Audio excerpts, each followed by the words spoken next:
خوش آمدید کہتے ہیں آپ کو، اور اس سیگمنٹ میں ہم سرکار دو عالم صلی اللہ علیہ وآلہ وسلم کی ذات اقدس کے حوالے سے ایک سلسلہ جاری ہے یکم رمضان سے، بغیر کسی تمہید کے، جو کہ دامن وقت میں بہت زیادہ گنجائش نہیں ہے۔ ہم نے آپ سے 21 رمضان کو عرض کیا تھا، پھر یہ وعدہ بھی کیا تھا کہ انشاءاللہ اگلی جو طاق رات ہے اس میں سرکار دو عالم صلی اللہ علیہ وآلہ وسلم کا سفر طائف آپ کی خدمت میں عرض کریں گے، کہ ہم یہ جانیں کہ میرے آقا کی فضیلت جہاں ہم بیان کرتے ہیں، ان کی بڑائی بیان کرتے ہیں، قصائد پڑھتے ہیں، ان کے نعت رسول مقبول پڑھتے ہیں، وہ میرے آقا کی زندگی کا ایک رخ ہے۔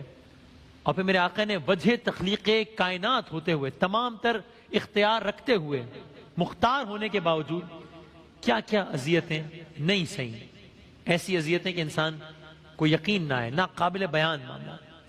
تو آپ کی خدمت میں عرض کیا تھا کہ ایک بڑی تعداد مسلمانوں کی حبشہ ہجرت کر گئی تھی، جناب خدیجہ حضرت ابو طالب کا انتقال ہو گیا، اور اس کے بعد بھی جب معاملات بہتر نہ ہوئے تو نبی کریم نے ایک نئے شہر یعنی کہ طائف کا انتخاب کیا۔ اپنے صحابی حضرت زید بن حارث کو ساتھ لیا، طائف پہنچے، 3 سردار بھائیوں کی وہاں حکمرانی تھی، اور سرکار دو عالم صلی اللہ علیہ وآلہ وسلم نے جب وہاں پہنچ کر دعوت دین دی تو اللہ اکبر، ایک اس میں سے ان 3 سرداروں میں سے کس طریقے سے سرکار دو عالم سے بات کر رہے ہیں، ایک نے انتہائی غصے میں کہا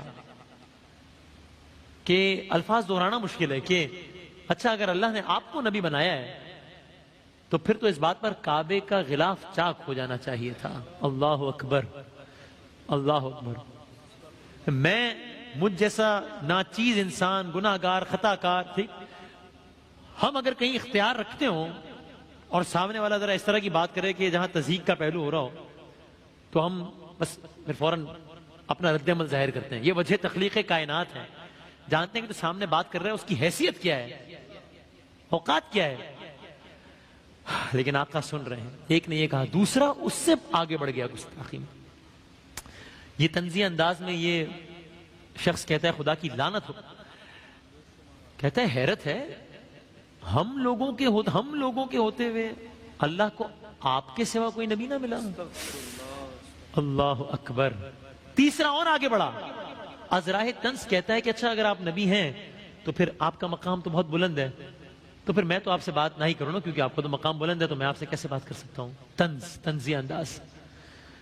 اور اگر آپ نبی نہیں ہیں تو پھر میں ان لوگوں سے، اب وہ جملہ میں نہیں استعمال کر سکتا جو اس نے کہا، پھر میں ان لوگوں سے تو بات نہیں کر سکتا جو سچی بات بیان نہ کرتا ہوں، میں اب اسے آگے میں نہیں جملہ استعمال کرتا۔ کئی رویہ دیکھ کر سرکار دو عالم نے وہاں سے واپسی اختیار کی۔ حفیظ جلندری صاحب کہتے ہیں، وہ ہادی جو نہ ہو سکتا تھا غیر اللہ سے خائف، وہ ہدایت دینے والا جو اللہ کے علاوہ کسی سے ڈرتا نہیں تھا، وہ ہادی جو نہ ہو سکتا تھا غیر اللہ سے خائف، چلا ایک روز مکے سے نکل کر جانب طائف، دیا پیغام حق طائف میں طائف کے رئیسوں کو، دکھائی جن سے روحانی کمینوں کو، خسیسوں کو، نبی کے ساتھ یہ بدبخت پیش آئے رعونت سے، جو سرکردہ تھا ان میں بول اٹھا فرتے حقارت سے۔ کیا بولا جو ہم نے بھی عرض بھی کیا، اگر اللہ تم ایسوں کو نبی پاک کرتا ہے تو گویا پردہ کعبہ کو خود ہی چاک کرتا ہے۔ کہا ایک دوسرے نے، واہ وہ بھی ہے خدا کوئی، ان کا انداز تو دیکھیے۔ کہا ایک دوسرے نے، واہ وہ بھی ہے خدا کوئی، پیغمبر ہی نہیں ملتا جسے تیرے سوا کوئی۔ ظرافت کی ادائے طنز سے ایک تیسرا بولا، نہایت باک پن سے سانپ نے گویا دہن کھولا، کہتا ہے اگر میں مان لوں تم کر رہے ہو راست گفتاری، اگر میں مان لوں کہ آپ سچ کہہ رہے ہیں، اگر میں مان لوں تم کر رہے ہو راست گفتاری، تو ہے تم سے تخاطب میں بھی گستاخی بڑی بھاری، اگر تم جھوٹ کہتے ہو تو ڈرنا چاہیے تم سے، مجھے پھر بات بھی کوئی نہ کرنا چاہیے تم سے۔ یہ تانے سوقیانہ سن کے بھی ہادی نہ گھبرایا، اٹھا اور اٹھ کے اطمینان و آزاری سے فرمایا کہ حق پر دل نہیں جمتا تو اچھا خیر جانے دو، کہ حق پر دل نہیں جمتا تو اچھا خیر جانے دو۔ یہ پیغام ہدایت شہر والوں کو سنانے دو، یہ تمہیں میری بات سمجھ میں نہیں آ رہی، ٹھیک ہے جانے دو، میں شہر والوں کو پیغام سنا دیتا ہوں۔ تب سرکار دو عالم یہ بات سن کر وہ لوگ چپ نہیں ہوئے۔ اللہ اکبر۔ ہم نے ویسے تو بہت سنا ہے نا طائف میں پتھر برسا ہے، لیکن آپ ذرا سوچئے تو صحیح، منظر تو سوچئے، عالم تو سوچئے۔ یہ بات سن کر وہ لوگ چپ نہیں ہوئے، شریروں نے شہر کے اوباش لڑکوں کو سرکار دو عالم صلی اللہ علیہ وآلہ وسلم کے پیچھے لگایا، جنہوں نے آپ پر پتھر برسانا شروع کر دیا۔ دیکھیے میں پھر کہوں گا، جملہ ہم نے بہت سنا ہے، پتھر برسائے گئے، خون۔ ذرا سوچئے تو صحیح، ہم کہتے ہیں اور ہمارا ایمان ہے نا فدا کا ابی و امی یا رسول اللہ۔ اب کیا میں کہنے کی گستاخی کروں کہ میں آپ سے نہیں کہتا، میں اپنے والدین کو ذرا اس مقام پہ رکھ کے سوچوں تو صحیح، تو میں کانپ جاؤں گا کہ اگر کوئی اس طرح کی گستاخی کرنے کا سوچا بھی۔ یہ سرکار دو عالم کی بات ہو رہی ہے، اور اتنے پتھر کہ نالین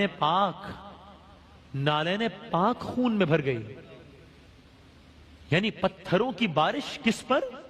رحمت للعالمین پر، میرے اور آپ کے آقا محمد مصطفیٰ صلی اللہ علیہ وآلہ وسلم پر۔ اور کون محمد مصطفیٰ صلی اللہ علیہ وآلہ وسلم؟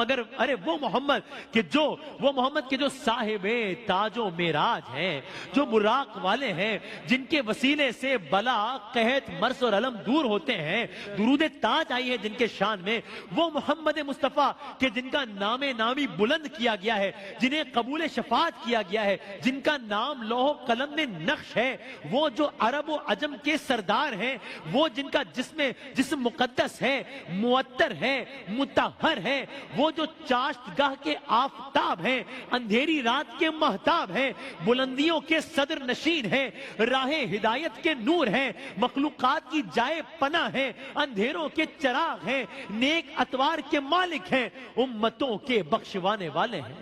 اللہ اکبر، اللہ اکبر۔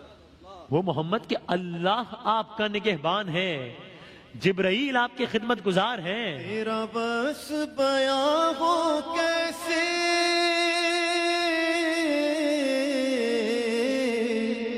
تیری کون کرے گا بڑائی، صلی اللہ تیری کون کرے گا بڑائی، اس گرد سفر میں گم ہے، اس گرد سفر میں گم ہے، جبریل امی کی رسائی، یا محمد نور مجسم۔ کہ جبرائیل آپ کی خدمت گزار ہیں، براق آپ کی سواری ہے، معراج آپ کا سفر ہے، سدرۃ المنتہا آپ کا مقام ہے، وہ محمد مصطفیٰ جو رسولوں کے سردار ہیں، نبیوں میں سب سے بعد میں آنے والے ہیں، خاتم النبیین ہیں، مسافروں کے غمخوار ہیں، دنیا جہاں کے لیے رحمت ہیں، ہم عاشقوں کے لیے راحت ہیں، مشتاقوں کی مراد ہیں، خدا شناسوں کے آفتاب ہیں، راہ خدا پر چلنے والوں کے چراغ ہیں۔ وہ نبیوں میں رحمت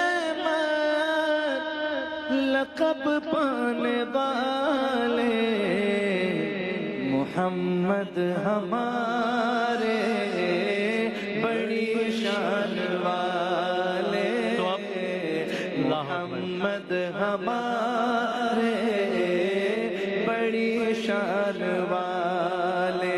لیکن نبیوں میں رحمت لقب پانے والے محمد صلی اللہ علیہ وآلہ وسلم، بڑی شان والے محمد صلی اللہ علیہ وآلہ وسلم، وہ زخمی ہوئے، اللہ اکبر، اور اس حد تک زخمی ہو گئے کہ آپ کی نالین مبارک خون سے بھر گئی۔ وہ محمد کی جن کی وہ نالین مبارک کی جس کا اپنا مرتبہ کیا ہے۔ اور پھر حضرت زید سرکار دو عالم صلی اللہ علیہ وآلہ وسلم کو ڈھونڈتے ہوئے آئے، اپنے جسموں پہ پتھر کھا کر سرکار دو عالم کو طائف سے نکالنے میں بہت مشکل سے کامیاب ہوئے۔ اب ذرا سنیے، یہ کہہ کر شہر کی جانب چلا اسلام کا ہادی، سنایا قیدیان لات کو پیغام آزادی۔ جو بتوں کے ماننے والے تھے، مختلف بتوں کے مختلف نام تھے نا، لات عزا، سنایا قیدیان لات کو پیغام آزادی، مگر بھڑکا دیا لوگوں کو ان تینوں شریروں نے۔ وہ جو سردار تھے انہوں نے بھڑکا دیا، مگر بھڑکا دیا لوگوں کو ان تینوں شریروں نے، دکھائی شیطنت شیطان کے سچے مشیروں نے ارے بڑے امبوہ در امبوہ پتھر لے کے دیوانے، بڑے امبوہ در امبوہ پتھر لے کے دیوانے، لگے میہ پتھروں کا رحمت عالم پہ برسانے۔ اور کون؟ ارے وہ ابر لطف جس کے سائے کو گلشن ترستے تھے، وہ ابر لطف جس کے سائے کو گلشن ترستے تھے، یہاں طائف میں اس کے جسم پہ پتھر برستے تھے۔ نبی کے نام سے الفت نہیں تو مر جاؤ، نبی کی ذات سے الفت نہیں تو مر جاؤ، تمہارا مرنا ہی بہتر ہے ایسے جینے سے۔ تو وہ بازو جو غریبوں کو سہارا دیتے رہتے تھے، وہ بازو جو غریبوں کو سہارا دیتے رہتے تھے، پیا پہ آنے والے پتھروں کی چوٹ سہتے تھے، اور وہ سینہ جس کے اندر نور حق مستور رہتا تھا۔ اب میں کیسے کہوں اگلا جملہ؟ وہ سینہ علم نشرح لک صدرک، ہاں وہ سینہ جس کے اندر نور حق مستور رہتا تھا، وہی اب شک ہوا جاتا تھا، اس سے خون بہتا تھا۔ ارے فرشتے جن پہ آ کے جبین شوق رکھتے تھے، فرشتے جن پہ آ کے جبین شوق رکھتے تھے، وہ پائے نازنی زخموں کی لذت آج چکھتے تھے۔ جگا دیتے تھے جن کو حاملان عرش آنکھوں پر، جگا دیتے تھے جن کو حاملان عرش آنکھوں پر، وہ نالین مبارک خون سے پھر بھر گئیں یکسر۔ بشر کی عیب پوشی کے لیے جن کو اتارا تھا، بشر کی عیب پوشی کے لیے جن کو اتارا تھا، بشر کی چیرہ دستی سے وہ دامن پارا تھا، زمین کا سینہ شک تھا اور فلک کا رنگ رخ فق تھا، کہ ساری عمر کا حاصل شکار جور ناحق تھا۔ اور پھر کیا ہوتا تھا؟ حضور اس جور سے چور ہو کر بیٹھ جاتے تھے، حضور اس جور سے، ظلم و جور سے پھر چور ہو کر بیٹھ جاتے تھے۔ اور میں نے علماء کرام سے پوچھا کہ یعنی واقعی میرے آقا کے ساتھ میرے آقا نے یہ سب سہا؟ اور میں قربان جائیے آقا کی عظمت پر، جب بالکل کی وجہ تخلیق کائنات مالک و مختار ہونے کے باوجود سب کچھ سہا، حضور اس جور سے چور ہو کے جب پھر بیٹھ جاتے تھے، شقی آتے تھے، بازو تھام کر اوپر اٹھاتے تھے، اسی مہمان نوازی کا نمونہ پھر دکھاتے تھے، خدائے قاہر و قہار کا صبر آزماتے تھے۔ یہ جسمانی عقوبت، اس پہ طرح رنج روحانی، ایک جسمانی اذیت پہ روحانی اذیت میں سنیے، یہ جسمانی عقوبت، اس پہ طرز رنج روحانی، ارے خدا کا مضحکہ کرتے تھے یہ بیداد کے بانی۔ میرے اور آپ کے ساتھ کوئی جسمانی تکلیف پہنچا ہے پھر ہم کہیں گے کہ دیکھو جو مجھے پیارا ہے نا اس کے خلاف کچھ مت بولنا، اس کے خلاف کچھ مت بولنا، میرے ساتھ جو کرنا ہے کر لو، میرے پیارے کے خلاف کچھ نہ کہنا۔ اب میرے آقا سے زیادہ خداوند تعالیٰ کے قریب کون تھا؟ تو یہ جسمانی عقوبت، اس پہ طرح رنج روحانی کہ خدا کا مضحکہ کرتے تھے یہ بیداد کے بانی۔ کیا کہتے تھے؟ کوئی کہتا تھا میں ایسے خدا سے ڈر نہیں سکتا، اللہ اکبر، کوئی کہتا تھا میں ایسے خدا سے ڈر نہیں سکتا کہ جو اپنے پیغمبر کی حفاظت کر نہیں سکتا۔ غرض یہ بانیان شر، یہ فرزندان تاریکی نبی پر مشق کرتے جا رہے تھے سنگ باری کی، نبی پر مشق کرتے جا رہے تھے سنگ باری کی، مگر اس لیکن آقا کا رد عمل بھی تو دیکھیے نا۔ یہ بانیان شر کی بات سنی آپ نے، غرض یہ بانیان شر، یہ فرزندان تاریکی نبی پر مشق کرتے جا رہے تھے سنگ باری کی، مگر اس رنگ میں جب تک زباں دیتی رہی یارا، دعائے خیر ہی کرتا رہا اللہ کا پیارا۔ ان کی رحمت کا کیا ہے ٹھکانہ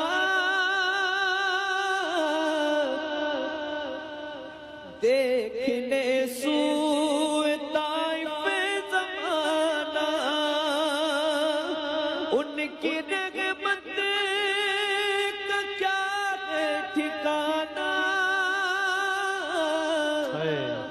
دیکھنے سوئے طائف زمانہ موسم سنگ بارے میں لب پر کیا دعا کا اجالا نہیں ہے موسم سنگ باری میں لب پر کیا دعا کا اجالا نہیں ہے. بس میں گفتگو کو تیزی سے آگے بڑھاؤں، اختتام کی طرف لے کر جاؤں تیزی سے. بالآخر جان کر بے جان ان لوگوں نے منہ موڑا، لہو میں اس وجود پاک کو لتھڑا ہوا چھوڑا. غلام با وفا زید ابن حارث ڈھونڈتے آئے، متائے نور کو طائف سے کندھوں پر اٹھا لائے. جب زخمی حالت میں رسول اللہ مکے کے قریب ایک باغ میں پہنچے، تب اس شکستہ حالت میں اللہ نے پہاڑوں کے فرشتوں کو بھیجا جنہوں نے آ کر پہاڑوں پر فرشتوں کو بھیجا، جنہوں نے آ کر سرکار دو عالم سے درخواست کی اگر آپ حکم کریں تو طائف جن دو پہاڑوں کے درمیان ہے ان کو ملا کر اس قوم کو ختم کر دیں. کچھ ایسی درخواست حضرت زید نے بھی کی. تب اس ذات نے رحمت للعالمین نے فرمایا میں قوموں کو عذاب دینے کے لیے نہیں بھیجا گیا ہوں، میں ان کو تباہ کرنے کے لیے نہیں بھیجا گیا ہوں. یہ نادان لوگ ہیں، اپنی جہالت کی وجہ سے یہ حرکات کر رہے ہیں. مجھے امید ہے یہ نہیں جو ان کی آنے والی نسلیں ایمان لے آئیں گی. فرمایا حد نخلا میں آ پہنچے بحال خستہ و غمگین، وہاں چشمے پہ لا کر زخم دھوئے پٹیاں باندھی. کہا سرکار ان لوگوں کے حق میں بد دعا کیجئے، شکایت اس جفا و جور کی پیش خدا کیجئے. زمین کو حکم دیجئے ان لعینوں کو ہڑپ کر لے، اسی کا بوجھ ہے یہ لوگ، ان کو پیٹ میں بھر لے. فلک کو حکم دیجئے پھٹ پڑے ان کینہ کاروں پر، بجائے آپ برسے آگ طائف کے پہاڑوں پر. جناب رحمت للعالمین نے سن کے فرمایا کہ میں اس دہر میں قہر و غضب بن کر نہیں آیا. اگر کچھ لوگ آج اسلام پر ایمان نہیں لاتے، خدائے پاک کے دامان وحدت میں نہیں آتے، مگر نسلیں ضرور ان کی اسے پہچان جائیں گی، وہ در توحید پر ایک روز آ کر سر جھکائیں گی. میں ان کے حق میں کیوں قہر الہی کی دعا مانگوں؟ اللہ اتنے ظلم سہنے کے بعد میرے آقا کیا کہہ رہے ہیں؟ میں ان کے حق میں کیوں قہر الہی کی دعا مانگوں؟ بشر ہیں، بے خبر ہیں، کیوں تباہی کی دعا مانگوں؟ اور پتھر مارنے والوں کے لیے حضرت نے دعائے خیر کی. یہ فرما کر نبی نے ہاتھ اٹھا کر ایک دعا مانگی. بد دعا تو کرنا دور کی بات، بس کلام ختم ہو رہا ہے. دعا مانگی. یہ فرما کر نبی نے ہاتھ اٹھا کر ایک دعا مانگی، خدا کا فضل مانگا، خوئے تسلیم و رضا مانگی. کیا دعا مانگی؟ دعا مانگی الہی قوم کو چشمے بصیرت دے، الہی رحم کر ان پر، انہیں نور ہدایت دے. جہالت ہی نے رکھا ہے صداقت کے خلاف ان کو. بیچارے بے خبر انجان ہیں، کر دے معاف ان کو. فراخی ہمتوں کو روشنی دے ان کے سینوں کو. آخری 4 مصرے فراخی ہمتوں کو، میرا آقا دعا سے اختتام کر رہے ہیں. فراخی ہمتوں کو روشنی دے ان کے سینوں کو، کنارے پر لگا دے ڈوبنے والے سفینوں کو. الہی فضل کر کوہسار طائف کے مکینوں پر. حاصل کلام الہی فضل کر کوہسار طائف کے مکینوں پر. الہی پھول برسا پتھروں والی زمینوں پر. کوئی آ جائے طلب سے بھی سوا دیتے ہیں، آئے بیمار تو ہر دکھ کی دوا دیتے ہیں. سنگ مارے جو کوئی اس کو دعا دیتے ہیں، سنگ مارے جو کوئی اس کو دعا دیتے ہیں. دشمن آ جائے تو چادر بھی بچھا دیتے ہیں. ایسے ہے سرکار میرے، ایسے ہے سرکار، ایسے ہے سرکار میرے. ایسے ہیں سرکار میرے، ایسے ہیں سرکار، ایسے ہیں سرکار میرے، ایسے ہیں سرکار.